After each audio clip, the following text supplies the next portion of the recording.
I found out that my fiance was cheating at our engagement party, and somehow it's even worse than it sounds. You know how people always say, when you meet the right person, you'll just know? Well, that's how I felt about my fiance, let's call him Josh, until I found out that he was a dirty lying cheater. I started dating Josh about 2 years ago, and something that's so funny about this whole thing is that he was always the one that was pushing marriage. He was ready to propose to me 6 months in, and I was the one that kept being like, yeah, no, we are not ready for that. And the minute that I gave him the go-ahead, he proposed like the next week.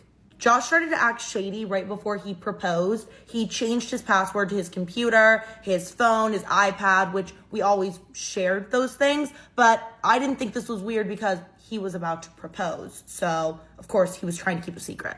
But even after we got engaged, he was still acting super shady. He never wanted me to see what he was doing on his phone or who he was texting, just being really secretive. And normally this would raise a ton of red flags, but about once a week, he was doing some kind of cute gesture or buying me some cute wedding themed gift. So I just thought the reason he was being secretive is because he was just continuing to surprise me.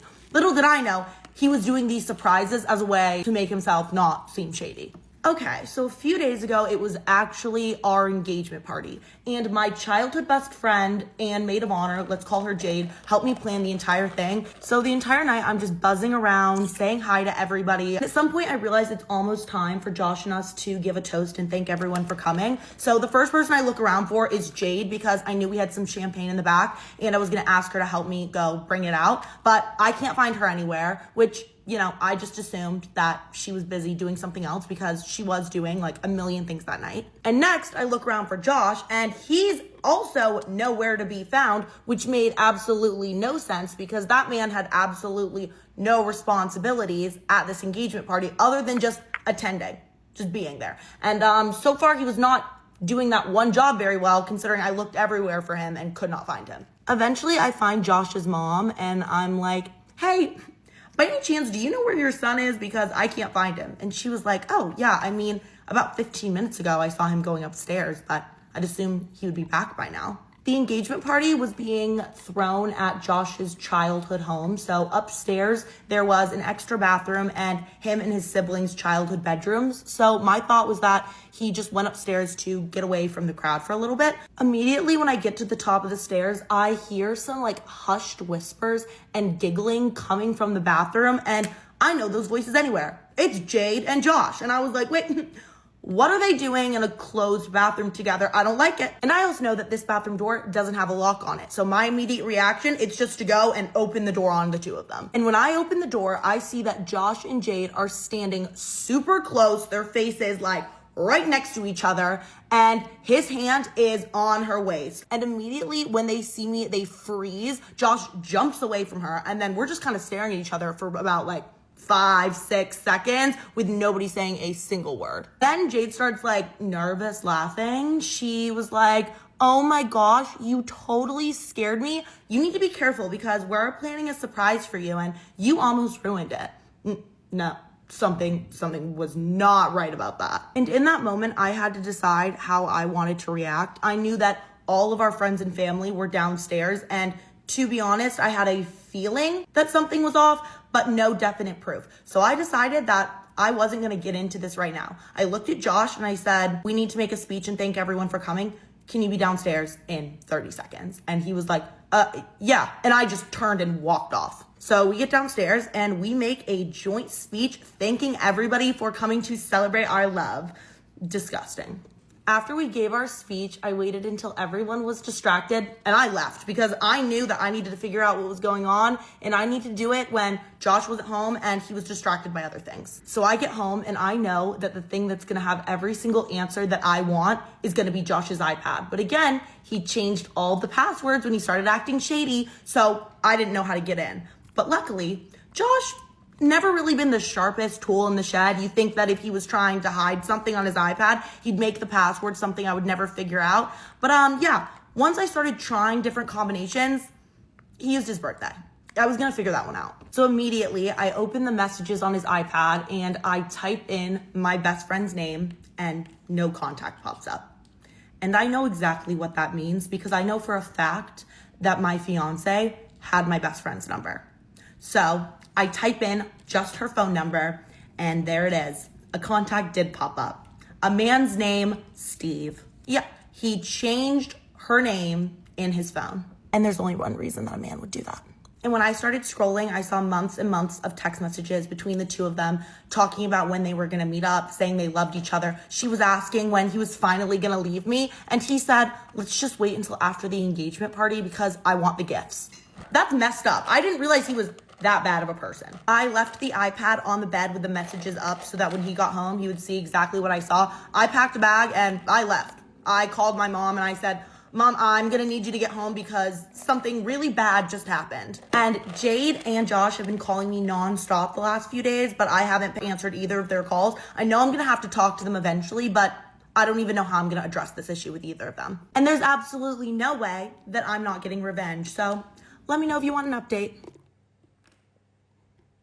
Posted things my ex-boyfriend did and I still didn't break up with him. We were together for 12 years and he would comment on girls' pictures on Instagram all the time. This was back when Instagram still had the page where you can see what the people you follow were doing. I would see him commenting, and these are just burned in my brain, okay? How can you be this bad but only 18? On another girl's page, he commented, why must you not live in LA? And on her page, he went to another photo and said, seriously though, come to LA. 5 years into a relationship with me at this point. He would follow bikini model pages all the time. His excuse was, I'm a photographer, this is inspiring to me. He then did get into photography. For some reason, the majority of the people that he needed to take photo shoots of were bikini models. Weird. Year 5, he told me he had reunited with some girl that he went to school with and that they were texting. I told him that made me uncomfortable because I knew that he had a crush on her. How did I know this? Because at the time we had PhotoBucket, and in his PhotoBucket account he had all these collages that he made of her. He said, it's not a big deal, we're just friends. I see him the next day. I have trust issues, so I looked through his phone to try to see their conversation. He said that he decided he was going to start deleting all his text messages, and oh, coincidentally that text thread was deleted. Mind you, he had never deleted text threads before. That was around year 7, he goes to a concert. The next day I see him, I ask him how the concert went. Hours go by before I find out that he got something signed by the rapper. What did he get signed? Some random girl's bra. I asked him, how did you get this bra to sign? He goes, oh, she just took it off and gave it to me. I was gracious enough to not get upset right then and there, but then what really upset me was he said, I'm gonna post this on my Instagram. I said, no, don't you see how that can make me look bad? He goes, what's the big deal? I don't get it. We get into a huge fight and I storm out of his house because he really wanted to post that picture to his Instagram. Year 5, I see texts in his phone where he's texting his best friend. His best friend says, hey, what are you doing right now? He responds and goes, about to go to this cute hipster chick's house. Do you love that the words are just burned in my brain? His best friend, who knew me very well, who knew that we were together, responds and goes, you should have her snort a blank off your blank. To which my boyfriend responds and says, I just emailed you a picture of her. Look, she's cute. Year 6 of our relationship. I'm not gonna do it every time for me. And when I call him out on these texts that I read, he goes, ugh, I obviously didn't mean it like that. We were obviously joking. Year 10, while I was fully in law school, he was fully on Tinder. He convinced me that it was just his friend who was using his profile. Year 8, I found a folder of photos dedicated to his best friend's ex-girlfriend. The photos were nudes of that ex-girlfriend. Unclear if she sent those to him or if my boyfriend at the time was just a weirdo and for some reason had nudes of his best friend's ex-girlfriend. Now, this is a story time on why when I get married, my husband gotta have an air tag in his ass. I'm never fucking with an older man again. And nobody never told me not to fuck with no man I work with. Okay, y'all, I'm 18. I'm fresh meat. What they be saying? Fresh meat, fresh meat. Bitch, I'm fresh meat at Nike. When I first got there, bitch, big as hell. Bitch, about my 6 month in, bitch, my shirts was big as hell. Ho, I had lost like 50, 60 pounds. If you want to lose weight, go work at Nike. Bitch, you finna walk all day. You just walking. Okay, y'all, so at this point, they had started letting us do overtime. It was this, on the weekend shift, that's the shift I worked. So I worked Saturday to Monday. Bitch, it was this fine ass light skinned man. Bitch, I had my eyes on him, ho. We was taking lunch and shit together, but I started doing overtime. So I was working 6 days a week, bitch. I had one child. Bitch, I was overly loaded. Y'all know I told y'all this shit in the other store. So y'all, at this time, I'm working on the other shift. Me and this older man, I forget. I used to call him Long Shoe. So his shoes long. He was like 70 years old. Me and him working on the line, y'all. We walking back and forth. One day a man gave him a sheet of paper and he was like, get this to her. He was saying, give it to me. And before I knew, I said, oh, get that shit back to him. I don't want to talk to him. The older man like, go on, talk to him. Big Titty, that's what he called me. He's like, Big Titty, talk to him. You don't know, he might be a good man. You got to get to know him. So I'm like, oh, okay, whatever. So boom. I'm forgetting to go to lunch. The same man that gave him the paper come back and give me $20. He like, lunch on me. Bitch, I'm a young bitch. You giving me some money. Y'all know money make the pussy go, woo, woo. So we don't want shit but lunch money. But still, y'all, and lunch, Nike lunch was like $3, bitch. You getting a 3-piece wing, fried drink, all that shit for $3. So, bitch, it's this girl. She followed me on here, bitch. I never told you nothing, but bitch, you gonna see it today. Y'all, she come up to me. She like, he tried to talk to you. So, automatically, I feel like a bitch hating on me. I'm like, no, the fuck? She like, don't talk to him. He married. He be lying about his age. Girl, don't fuck with him. Here I go. Now, that's gonna make me fuck with him. Because who was you to tell somebody not to fuck with somebody? So, here I go. Fucking with him. Y'all, I ended up texting him on that paper. He like, what you doing later? Let's go eat. Y'all, he done took me out to eat. We done went to the casino. Bitch, we just having a time, ho. For like 3 weeks, me and him going on dates. I'm talking about dates. Bitch, we going on dates, ho. We having it up. Every day we had a date to go on, bitch. And then my wallet was at home, ho.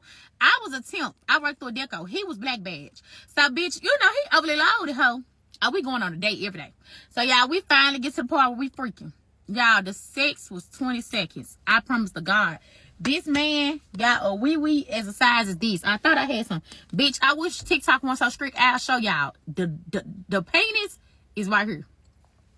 But, bitch, I'm talking about that hoe could eat you from her to motherfucking North America, bitch. You gonna be like, yes. Your mama knew what she was doing. So, y'all, I'm just gladly happy as hell now. Like, the first 3 times I ain't do nothing. I ain't get no or nothing. He just doing it because it ain't really shit. Bitch, the sex 5 seconds, ho. So, y'all, we about to have sex again, y'all. We ended up having sex. Do y'all know this bitch told me when I got home, when he dropped me off at home, he texted me like, oh, I forgot to tell you I'm married. Bitch, I started hitting the air. I'm just like this. I'm crying so bad, y'all. I'm calling my best friend. I'm like, oh my God, I had sex with a married man. Bitch, I'm in my room, literally beating myself up, y'all, ho, like sliding down the wall. Like, I'm crying bad as fuck. Like, bitch, you don't do no shit like that, ho. So, yeah, I'm just a crying. Bitch, I had called out of work one day. Like, the next day, I called out of work. Like, bitch, I was in distress. He like, well, you already had manipulated me, bitch. He was fucking manipulating me, bitch. I'm 18. That's why they say don't talk to me older than you, because they can't get them bitches they ages. But, y'all, he fucking manipulated me. He like, well, we already had sex. We done already did everything. So, what you gonna do now? Huh? Bitch, what? You can't do that to me. So, bitch, I'm crying. I cried for like 2 days straight, y'all. So, after reality, me and my best friend, that bitch I told y'all in the other video, bitch don't give you no good advice. She like, well, shit, friend, he ain't lying. You already fucked him. You might as well just go and go through with it. You never did anything else with the man. But I'm like, now that I'm grown, I'm like, damn, God probably would have, you know what I'm saying, forgave me because, bitch, you didn't know. Now you know you still fucking him. Yes, I consider to. I already had gave it out, y'all. I told y'all I gave a fuck about my body count. So, bitch, I'm like, damn, I'm finna still keep fucking him. Bitch, do y'all know we still fucking this shit? One day, I come to work, y'all. I had just started.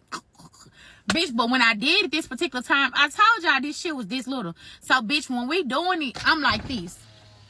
I'm hanging off the bed doing it. Like this. Remind y'all. So, we get to work on my shift. He don't work my shift. Bitch, I heard niggas around there making noise like this. I know what the fuck wrong with him, but he driving his forklift this one night, Jalen. I don't give a fuck about saying his name. I don't know. I ain't seen him in so many years.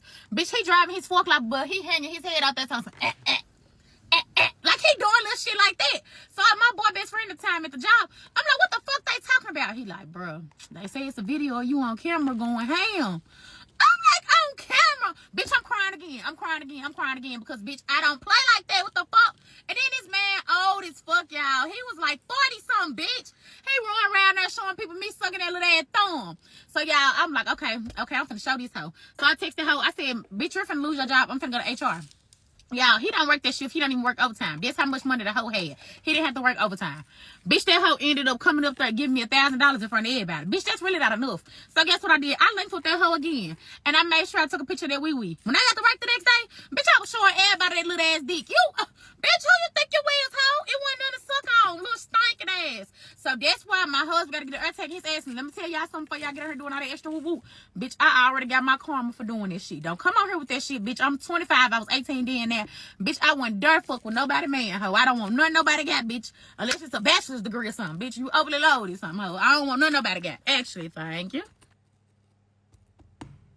Somebody asked for a full relationship timeline from dating to divorce to everything, and you ask and you shall receive. This is probably going to be really hard for me because I have the memory of a goldfish, which honestly, if I go through traumatic things, is great because I will fully block them out. But when I'm trying to recount a timeline, it's going to be difficult. We started dating when we were 19 in 2016, and I think about 2.5 years after dating, we got engaged. That's kind of what you do. We went to a religious university. We got married in 2019. We bought a house, the whole shebang. Definitely had issues and things our entire marriage that were mostly with him that kind of leaked out into me. But once we had our son, our first son, is when I kind of was like, I'm not loving this. And then it was like fall and winter of 2022 when I started really contemplating divorce. I mean contemplated, I mean like looked up how much it would be, looked up lawyers, like actually made steps to look into it. Because before that there was times where I would just like, I wonder like if I should leave. So that December of 2022, I make a plan. I say, when we get back from this vacation that we had already booked, that was basically free with his work, I am going to give him an ultimatum. I'm going to say, you're going to leave the house for 3 months and seek help, or we're getting a divorce. Now, I said this, and then the very next day, I found out I was pregnant with Arlo. He did end up leaving the day that I asked. So when I found out I was pregnant, I was alone, obviously, like with my toddler, also freaking out. It wasn't easy, but he left, and a couple months later, he started therapy. I mean, he always knew he had a problem and probably needed that eventually, which if you've been keeping up, you see that he realizes that now. His counselor soon realized he would not get much out of that man. So they had me tag along to meetings. So we started doing therapy together, and that lasted for 6 months. After about 3 or 4 months, he ended up moving back home, slept on the couch. It was like May when I realized that things weren't gonna change and I actually like needed to get out. So me and the counselor with some one-on-one sessions made a plan, and that plan was executed July 7th of 2023 when we, in a counseling session, I told him that I was going to divorce him. I gave him the house for 2 weeks so he could pack up his things, and I went and stayed with my parents with my toddler at the time, and I was 8 months pregnant. With me being 8 months pregnant, we had a plan to wait a couple months after I had the baby to start the papers, and we were gonna do it like the chill way, cordial, write up the papers myself. And I did start those papers. Also, we stayed in therapy until we ended up getting kicked out because of something disrespectful that he said to our therapist. We did stay in co-parenting therapy for 6 months, which if you are planning to leave and you can get him there, it's very helpful. I would highly suggest any type of therapy with the other person. Let's backtrack just a little bit. When I asked him for that ultimatum, I think it was like January, February, I ended up going back to work and I brought my toddler with me while I was super pregnant, and I started nannying again because I was a stay-at-home mom for like 14 months. After I had my youngest in September of 2023, after one night of him sleeping on the couch and having our baby, our newborn, at home, we realized that it was not going to be working out, and him just being here while I'm up all night with the newborn and with our toddler wasn't going to work out. So we had an agreement where he would only come over on the weekends, and he would come in the morning like 8 a.m. and then stay till we put the kids to bed, or we put my oldest to bed. About 8 to 5 Saturday and Sunday, he would come over and help me with the kids. Now, this wasn't always, did it go well? No, we were co-parenting out of the same household after just breaking up, and it was tumultuous and terrible. March 17th, I think it was St. Patrick's Day, the first of the incidents happened where I did have to get the police involved. Now, I don't talk about what exactly happened. Next day, I went in and tried to get a protection order. Now in Washington, I got a free attorney, which I didn't know about for a couple months while we were going through that, but I did get a free attorney, which was amazing because the type of case that I had. We had our lawyers kind of write up, I think it's called a CR2 agreement. This all feels so distant now, so I'm trying to remember how it went down, but it was kind of the same protections, just took it out of court because it was getting a little spooky and a little scary, and I didn't trust the judge to make the right decision for me and my kids. So my ex did agree to the protection order on the CR2 agreement. Now the CR2 agreement lasted for about 9 months, and there's a lot that went on in between that, like supervised visitations and then lay monitor visitation, and then he got awarded time unsupervised, and then he had overnights, and it was April on Easter, also our anniversary, our wedding anniversary, and another incident happened to where I filed for a restraining order. I got my new lawyers involved, and that is when kind of the divorce process finally actually started. That is April of 2025, by the way. And also there was months during this like back and forth court lawyer stuff that he didn't see the kids. Like I think last year it was like maybe 2 or 3 months, and this year it was like 5 months that he didn't see them because he couldn't afford supervised visitation, which I'm not gonna put any judgment on because I know that money is super hard in these situations. A lot of things that I'm not talking about, and that's on purpose. Like the reason that all of these things are happening, and I don't share that on social media for privacy and protection of my kids. I will say we are so close to the end of our divorce. I will probably still have a restraining order against him. I am $48,000 into this restraining order and divorce. This current moment, he has lay monitor supervision where he gets to see them 6 hours every Saturday, but he is soon gonna have unsupervised 6 hours every Saturday. So I'm just kind of trying to figure out how all of this makes me feel. I do want to say that I always think back on all the times where I was literally bringing like a baby strapped to my chest and my little toddler to work with me.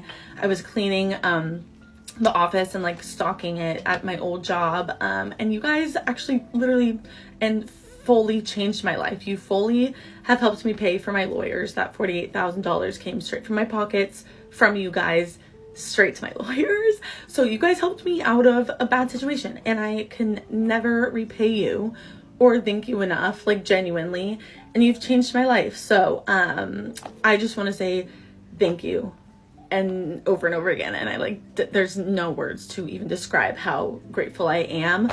But we are just so close to be done with this divorce. We do have a trial date set in January, which is really scary because that is like another $50,000 that I don't have. But if we can get it all like figured out through our lawyers in a written agreement by then, I hope this all made sense. I'm sure I forgot a lot.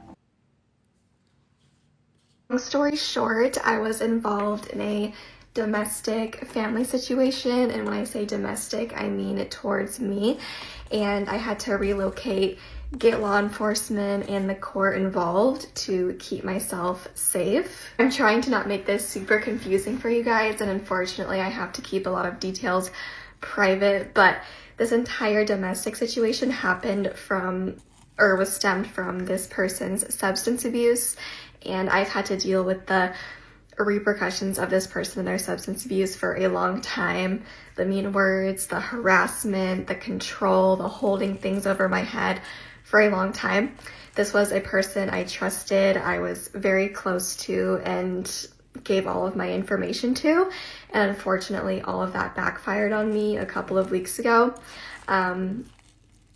If you've been through something similar and have dealt with someone else's substance abuse, you know what I'm talking about, but it never got that bad until a couple of weeks ago, which is when I finally put my foot in the door and had to put myself first for once. So over the last couple of weeks, I had to get away. Unfortunately, a lot of my support system was far away from where I was at, so I was very limited with where I could go and what I could do, and we all, everything has worked out, even though it's been really stressful the last couple of weeks.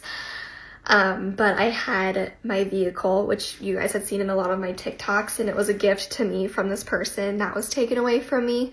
I had my YouTube channel taken away from me. I've received a lot of comments and DMs about that. This person deleted my YouTube channel, and as you guys know, I started YouTube when I was a minor, and so unfortunately, this person created the channel and had access to that channel. I did YouTube for years. It kind of faded out, but I still did it, as in a couple of weeks ago. And I'm still working to get that back, but it's so hard in the social media world, and it takes a long time to communicate back and forth. So I'm still working on that, but I want you guys to know that was not me. It was this person getting back at me, for all of the stuff I've had to do against this person to keep myself safe. I did want you guys to know I have all my safety modes on for this TikTok and my Instagram, but I was logged out a couple of days ago because this person's still trying to get into those accounts, even though they shouldn't be able to. But if anything odd is posted or something goes away, it's not me. So I'm behind the scenes. I'm still working on all of that. As you guys know, I was supposed to move in to a beautiful apartment in Colorado. And unfortunately, that is no longer the case. I had to break that lease for my safety because it was so close to where this person was located. And they understood my entire situation. And yeah, I did want to tell you guys to expect the same content here moving forward in a couple of weeks. Even though I've had to relocate, I am fortunate and blessed to still be able to pursue that dream of mine and to get that chapter of my life started. So expect the same content from me going forward. But there's that. So please never judge a book by its cover. This has been something I've had to deal with behind closed doors. And I obviously have never brought it online because, again, if you've dealt with it, it feels almost embarrassing to come and talk about somebody's issues and how they've unfortunately affected you.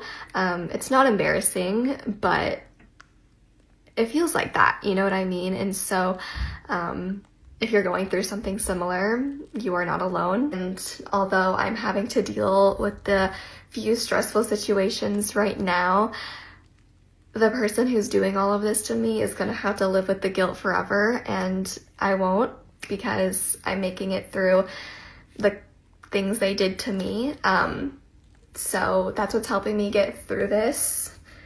That's the biggest punishment of all, is having to deal with that guilt forever. So although I'm dealing with the stress now, I'm gonna make it out on top, you know what I mean? But don't worry guys, I am safe, and even though it's stressful right now, I think this was the best decision I could make for myself, even though it's been hard. And when it comes to school, as you guys know, I just finished esthetician school. I'm still able to pursue that, and I'm really excited for this future for myself going forward, even though this little hiccup got in the way. But yeah, so I just wanted to tell you guys everything that has happened, or mostly kind of give you guys an idea of what happened. Am I in the wrong for telling my boyfriend that I'm not going to be anything like his mom, and if he expects that, then we should break up? I'm 24 female, my boyfriend's 25. This past week, we flew to his hometown. His grandma passed away, and we flew there to stay for 4 days. I don't actually have anything bad to say about his mom. She's very sweet, warm, and welcoming. My boyfriend is number 5 of 13 children. The youngest is not even a year old yet. His family home is huge and very clean, and everyone seemed great. The issue I have is she is and has always been a stay-at-home mom. While we were there, she was constantly busy. She did everything. She basically streamlined his dad's life. He doesn't really have to do anything at home. She cooks, she cleans, she looks after the children. She even does his laundry and ironed everything. His dad really didn't do anything at all. Apparently she even takes care of the yard and gardens. All he does is maintenance. She also gets up before he does and makes his breakfast and lunch and gets everything ready for him so that all he has to do is grab it and go. He said once the kids get old enough, they have their own chores and stuff, but she did a serious amount of work. His dad owns some sort of contractor business. As soon as he walked in the door after work, there's food on the table, and no one was allowed to eat until his dad sat down and ate his first bite and told his mom it was good. The meal she cooked was absolutely massive. There was enough food to feed an army. She was cooking most of the evening. It was very good, but holy crap, it was a lot. I asked him if this was special because of the guests, but apparently she always cooks enough to feed an army. Lunch was pretty much whatever was in the refrigerator that you wanted. Breakfast was also a massive meal. I have no idea what time she got up, but it was a big breakfast. The family did at least clean up everything so she didn't have to clean, but holy crap, I do not envy her. When we were on our way home, my boyfriend was talking about his family and basically saying how much he loved the way that they live. And I told him that I'm absolutely not doing all that. I don't want to be a stay-at-home mom. I have a career that I love. I absolutely will not be streamlining his life. I expect basically a 50-50 lifestyle. I'm not doing everything for him. He acted like he understood and said he didn't expect me to be exactly like his mother, but he did expect me to be home more if we had children. I basically told him that if he wants to stay at home mom, we should break up and he can find someone else who feels the same. Now he's upset and basically told me that he wanted some time. I haven't heard from him since Monday. I'm not sure what to do.